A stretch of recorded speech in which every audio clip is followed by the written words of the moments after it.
Tripura Info News Update. ভারতের উপরাষ্ট্রপতি C Radhakrishnan আজ দিল্লি থেকে দুটি কর্মসূচিতে অংশ নিতে রাজ্যে পৌঁছেছেন।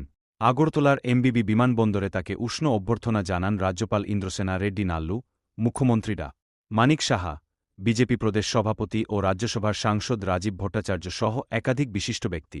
বিমানবন্দর থেকে উপরাষ্ট্রপতি সি রাধাকৃষ্ণন রাত্রিযাপনের জন্য রাজ্য অতিথি ভবনে যান। সরকারি সূত্রে জানা গেছে, আগামীকাল উপরাষ্ট্রপতি ত্রিপুরা সেন্ট্রাল ইউনিভার্সিটির 14তম সমাবর্তন অনুষ্ঠানে প্রধান অতিথি হিসেবে উপস্থিত থাকবেন। অনুষ্ঠানটি বিশ্ববিদ্যালয়ের মহারাজা বীর বিক্রম অডিটোরিয়ামে অনুষ্ঠিত হবে। সেখানে তিনি অনুষ্ঠানে সভাপতিত্ব করার পাশাপাশি ছাত্রছাত্রী ও শিক্ষকদের উদ্দেশ্যে বক্তব্য রাখবেন।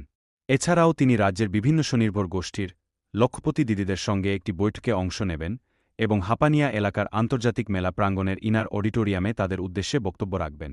দুটি কর্মসূচিতে প্রধান অতিথি হিসেবে অংশ নেওয়ার পর উপরাষ্ট্রপতি আগামীকাল বিকেলে রাজ্য ত্যাগ করার কথা রয়েছে। To Tripura Info and press the bell icon so that you never miss any latest updates and news on Tripura.